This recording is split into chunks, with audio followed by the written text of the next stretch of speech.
All right. Welcome to the show. This is the Frankly Fantasy Football Podcast. We are your hosts, Frankie and Johnny. Hey, Frank. How you doing, man? I'm doing great, John. How about you, brother? I'm doing great, man. I'm just wondering who to start and who to sit this week. I'm hoping you can help me out, buddy. Well, you know what's interesting? I think I can help you with that. I know a guy. I'll call him up and see what's happening, man. Welcome to the show, everybody. Today is our start and sit episode, our top starts, our top sits, our smash and pass, whatever you want to call it. But we also like to call it hit it, quit it, baby.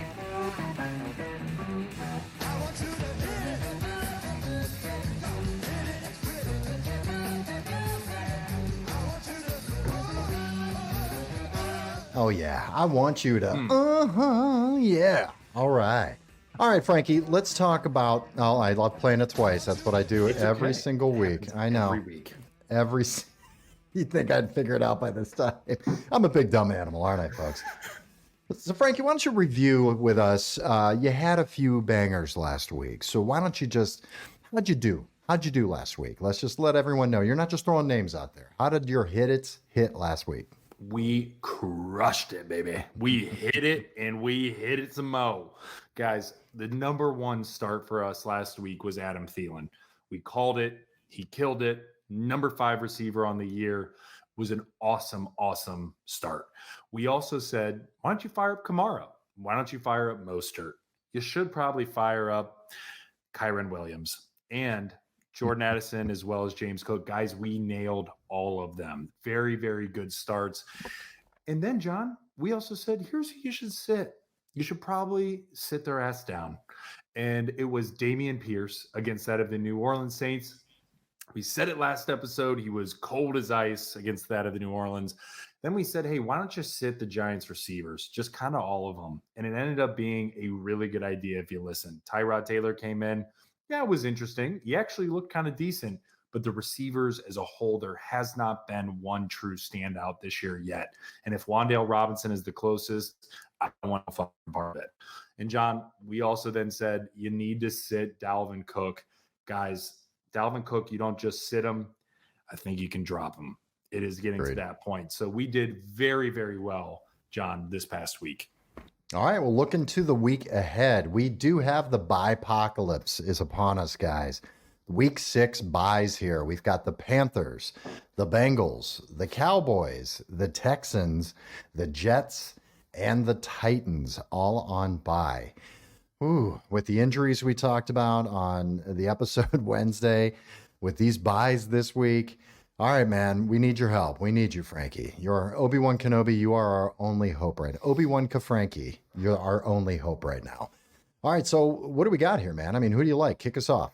John, first and foremost, I'm going to go back to the well with Brian Robinson at that of the New York Giants. Again, he's not necessarily such a smash play to where I'm banging the drum here and saying, yes, he's an Adam Thielen or a Raheem Mostert this week or, right, Kyren Williams. But it's very interesting, right? And Brian Robinson has actually struggled a bit on the ground as of late. He really hasn't. He's been failing to rush for at least 45 yards in each of the last 3 games. But what's been interesting has been his receiving end of the spectrum. And that's what's been keeping him involved to the tune of him actually scoring a touchdown this past week. He caught both of his targets for 25 yards in that touchdown, as I mentioned. So when they're walking in and playing that of the New York Giants, who are beaten, battered, and everything else in between, I like the matchup a lot, especially if you have a Derrick Henry, if you have a Tony Pollard, and many others, right? This could be a guy that you can do a nice little fill-in and hopefully get you a double-digit week. So that's where I'm going first and foremost, John. I love it. Brian Robinson's been very, very solid. He's not a guy that's going to win you a week, right, but he's a guy that can help you not lose a week. He's been very consistent in the double digits. Running back 13 this year so far. I mean, very, very nice. We'll definitely take that. Love the matchup, man. Cool. John, my next guy here, I'm actually going to go tight end, and I'm going to go rookie. Ooh. And I'm going to go Luke Musgrave for that of the Packers. This is a really interesting matchup. They're coming off of a bye week. He's also coming off a monster week in terms of targets. as a rookie tight end, he had 7 targets against that of the Las Vegas Raiders before the bye week here. He had 6 of 7 for 34 yards. Jordan Love loves tossing this boy a ball middle of the field, right? And so I think if you need a nice plug and play at tight end, again, not necessarily saying this is a smash play, but I'm saying this is a nice replacement for that of Ferguson, for that of a few others that, are going to be on bye this week. I think it could be really interesting, like a Dalton Schultz, right? Somebody like that. I really like the plug and play value of that of Luke Musgrave. So start him up this week. He's playing Denver at Denver. Denver sucks. We all know they suck. Their defense is atrocious at this point in time. So that's why I like this matchup. I love that. And he's got some good matchups coming up here. Denver, and then at home, Minnesota and the Rams back to back. So good matchups for Luke Musgrave. He's a guy you can plug in and I think feel pretty good about it at tight end. Love that, man. John, I'm going with our next hit it, baby, is actually a guy that you guys could probably say, well, no shit. Well, this is actually for the 8-man leagues and the 10-man leagues here, okay? Marquise Brown. Marquise Brown is playing at Seattle this week, and for whatever reason, the Cardinals always play Seattle tough. Okay, it just is what it is. And so, yes, Marquise Brown had a very down week last week. Yes, he only had 4 receptions. Yes, he only had 34 yards, but he had 11 targets. 11, right? That drastically changes if he catches 2 more of those, right? Or 2 more of those are a better throw, right? So for me, John, he's already the 16th receiver in half PPR on the year. He's averaging 11.4 points a game right now in fantasy football. And you're walking into a game to where Cardinals are going to need to throw the ball. They have no James Conner, right? They understand now, okay, we just played LA. We understand how this is going to roll without James Conner. We're going to tweak a few things. We're going to go into Seattle and we're going to play a damn good game. And with Geno Smith kind of playing down, I think that this could be a little bit more even of a game than what people think. So for me, man, I like Marquise Brown as a receiver 2 or a flex piece this week for sure. He's been an excellent receiver too. I think people don't want to believe that Marquise Hollywood Brown is a good receiver, and he just is. He's getting over 10 targets for 4 of the last 6 games. I mean, Say that again. Say that again for the people in the back. Over 10 targets in 4 of the last 6 games. I mean, yeah, you've got to play him at this point, and it is a really nice matchup at Seattle. Definitely. Very nice. I love it, man. John, I'm going to go this one. I'm actually extremely high on. This one might be tied with this next guy I'm going to talk about as my start of the week, and it is risky. I'm going with Curtis Samuel. Guys, what Curtis Samuel has done is he has supplanted that of Jahan Dotson as the number 2. And for whatever reason, Samuel Howe is loving him some Curtis Samuel. Guys, what he did this past week, it was pretty awesome. He had 4 targets, caught all of his targets. So he was 4 for 4 for 42 yards and a touchdown. And he also carried the ball again. So they're continuously getting him involved in the rushing attack. They're also finding him. Yes, he's not having the target threshold of that of a Marquise Brown. But what's interesting, John, in each of his last 3 games, he has scored a touchdown. And he also has, if we go back to week 4 against Philly, he ended up having 7 receptions. Week 5 against that of the Chicago Bears, 6 receptions. And then this past week, as I mentioned, 4 receptions. So he's absolutely a guy that you can play and know that he's going to be targeted, especially if you have that of a CeeDee Lamb, especially if you had, that of a DeAndre Hopkins or right, a lot of these other guys that are now on bye. Plug him in and feel really good about it. What also is interesting, John, is since week 3, he has been dominant to the tune of a top 19 receiver in the last 3 weeks, guys. This is very, very good. So I'm going with the hype. They're playing with a golden team against that of the New York Giants. We were talking about that with Brian Robinson. So I really like what I'm seeing here. Fire him up. The last 3 weeks, he was the receiver 11, receiver 15, and receiver 25.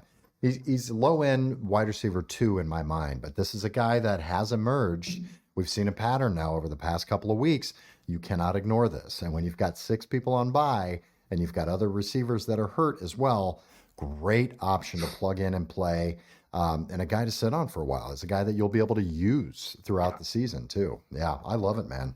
Way to pull that one deep. I like that. It's a deep one, right? And that's one that I'm actually going to do, guys. I'm really between a few, and I'm leaning Curtis Samuel this week. Actually, shout out to Dr. Bo Kelsey, who called me, actually texted me and said, "Hey, I'm struggling right now, man. I'm struggling. I have Garrett Wilson. I have T. Higgins. I have Curtis Samuel, and I forget his other one. He's like, I don't know who to play." And so I was telling him, I said, "Listen, man, you got to start Garrett Wilson. I just think that unfortunately, it just is what it is with the team you got." But then I said, you know what? I'm leaning T. Higgins a little bit. I texted him back and said, you know what? I don't feel it. I'm feeling weird about it. Go elsewhere. So Dr. Bo Kelsey, I hope you're listening out there. I hope you went elsewhere, baby, because Curtis Samuel would have helped you get to that promised land. So, John, this last guy here, I'm really high on. And it's easy to say this. I think everybody's going to be in consensus with this. So say what you want, but it's Brandon Ayuk against that of the Minnesota Vikings with no CMC, with no Deebo Samuel, with the way they performed last week against the Browns. Brandon Ayuk might have been the only somewhat shining light that they had from an offense perspective when CMC went down. They're walking into Minnesota, and this could be really sweet. Last week against the Browns, guys, he was targeted a team leading 10 times. And yes, he only had 4 catches for 76 yards, but 10 targets is incredible. And no, Minnesota's defense is nowhere near that of the Browns. So Brandon Ayuk is going to soak all that in. I see him having a mega week against that of the Minnesota Vikings. I see Brandon Ayuk as a really good trade floor candidate right now. Yeah. Because the owner who has him the past 2 weeks, he's had Dallas and at Cleveland. He's only scored 7 points and 9 points. So that owner of Brandon Ayuk could be a little bit nervous. So feel that out. Maybe you can get him. His schedule does open up. Minnesota, Cincinnati, then a bye. Jacksonville, Tampa Bay, Seattle. Nothing that scares you to death.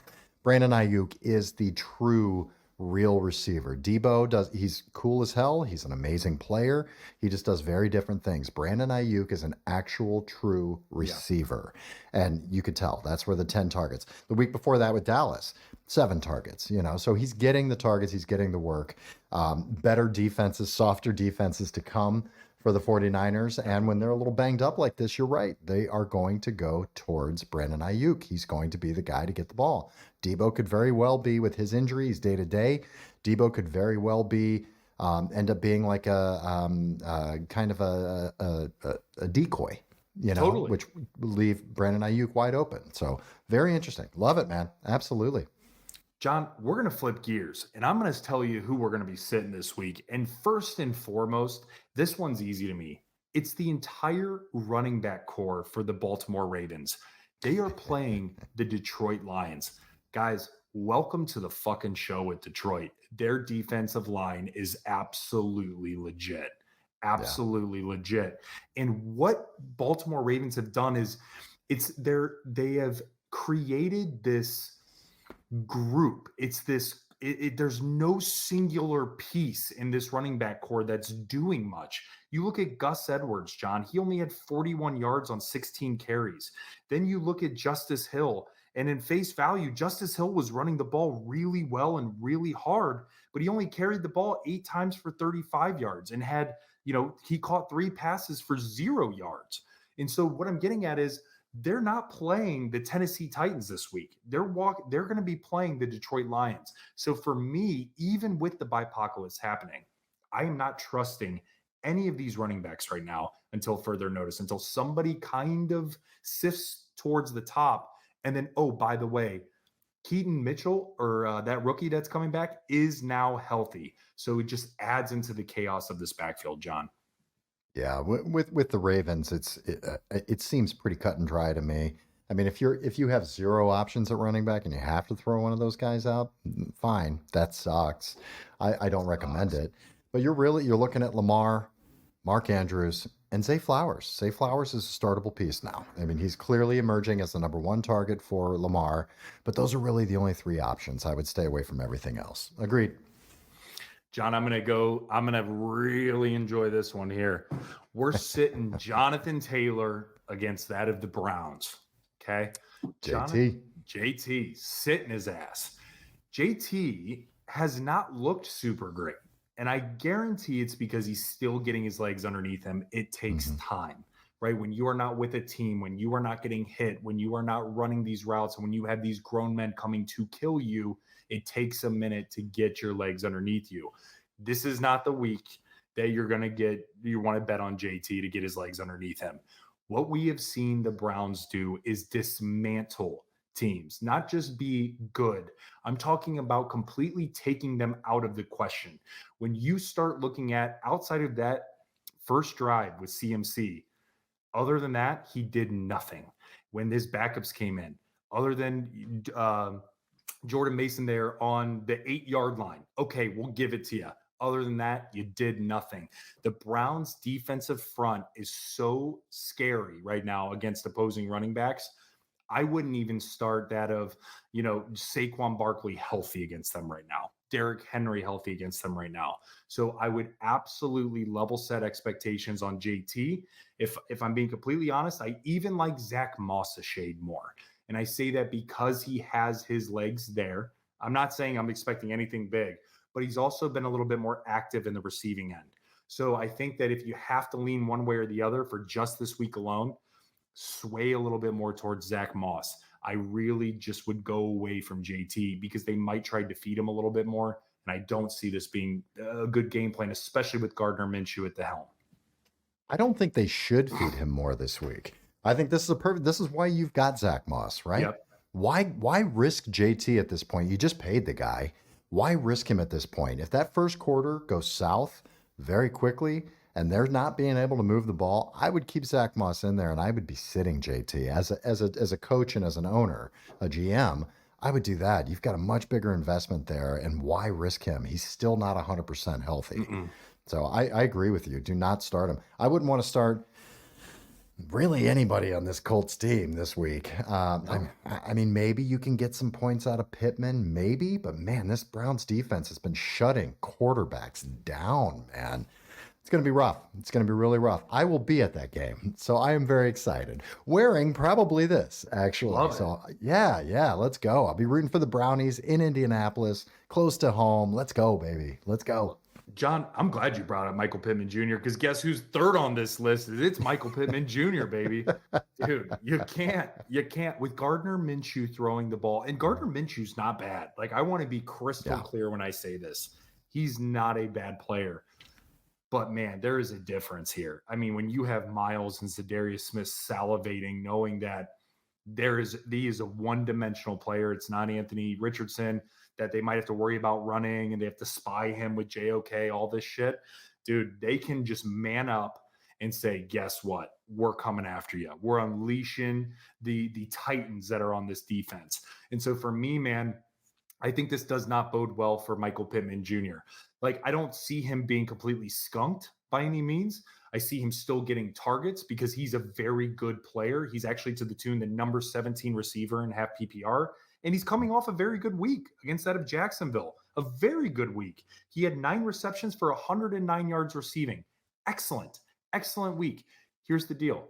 That's not the same defense as the Browns. You're not going against Denzel Ward or Newsome or MJ Emerson, who is absolutely playing his nuts off, who honestly, I mean, could be, a top 40 or top 30 cornerback right now with the way things are looking. And that's our third cornerback.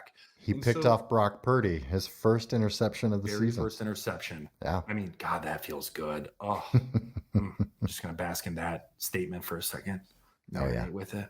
I got to touch the Browns helmet here. Oh, wrong side. Rub it. Right here. Just rub it a little bit. There you go. For those listening, John's rubbing his Browns helmet in the back. It's a real life Browns helmet. I didn't like that you paused when you said John's rubbing his, and everybody's listening going, what? What's he rubbing? For the love of God, finish your sentence. I bet that's what right. people were saying. Yeah, that's just a little teaser we do to get you to watch it on YouTube. It's like, oh my God, is John rubbing himself? What the hell's going on here? You gotta Who's you he gotta rubbing? watch on YouTube, guys. Is Yeah. Frank there? Is he rubbing Frank? Huh? Is Frankie there?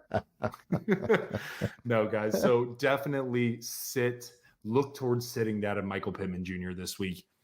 And John, number 4, rounding it out. This is a guy that should not be in the position he's in, but he is. It's Jerry Jeudy. It's Mhm. Jerry Judes. This guy has been absolutely pathetic this year. Even when he's gotten the opportunity, he's not seized it. I thought last game with Steve Smith, did you see what Steve Smith said about Jerry Jeudy? Yes. I mean, Savage, man. Savage. savage. But here's the thing: Steve Smith has kind of earned the right to call people out like that Hmm. because he's a Hall of Famer, right? And he's that good, in my personal opinion. And so I think Jerry Jeudy, man, is not somebody that you can move forward with. I think the Broncos are going to be looking to package him up and trade him away. So right now, against that of the Green Bay Packers, I think you just look elsewhere. I don't see a very high ceiling for him, anyways. If you have to start him because of the Bye-pocolypse, you might. But for me, I'm absolutely positively sitting him this week. Yeah, that he's been such a tough player. I mean, he's really a roster clog at this point. I'd like to wait and see where he ends up if he gets traded, which I think he will by the end of the month here. And I want to look at that situation, but he's at the point where you can pretty much drop him. But I'd hold on and wait. We've got a Yeah. couple more weeks until the trade deadline. See where he goes, see what's going on there. But he's a guy, if he doesn't get it together, I hate just having guys sit on my bench that have a name that should be good, but they just never are. Hate Yeah. that, man. And John, like looking at what he's done here, I mean, you're looking at since week 2, right? Since that's when he's come back. And again, we're looking at half PPR, 4 points. Week 3, 10 points. Then week 4 against the Bears, 6 points. Week 5 against the Jets, 8 points. Week 6, 2.9 points. Guys, he's only cracked double digits 1 week since he's been back. That is brutal. And now you're going in and playing that of the Green Bay Packers, who are coming off of a bye week. They're healthy. They're going to be looking from a defensive front. They're going to be looking to win the game from a defensive perspective. I absolutely think this is going to be tough. Yeah. Let me ask you this: is Kareem Hunt a guy you feel good about rolling out this week? Very Yeah. surprising usage last week, man. Yeah, Kareem Hunt is somebody that I think you could look to play, assuming that you're in a deeper league, assuming that you have a few people on bye weeks, and that you're looking for maybe a higher upside kind of back. And so, I mean, the usage that he got in a critical game against that of the San Francisco 49ers was really awesome. I mean, he scored, he had a double digit, I think it was like 15, 16 points in PPR. And he looked like the old Kareem Hunt. That's what was interesting. He looked like he has talk about getting your legs back. That's what happened with Kareem this Yeah. week. So I don't know, John. For me, man, I think you could. I think you could start him this week. Yeah. No, I love it, man. Good. Good. All right. Anything else you got going on, Frank? Anything else you want to talk about, buddy? Guys, enjoy. Listen, make moves if you can. John and I are actually going to be toying with a few things this coming weeks. We're going to be, looking at potential trade packages to put together, because right now is who your team is, right? Your fantasy team.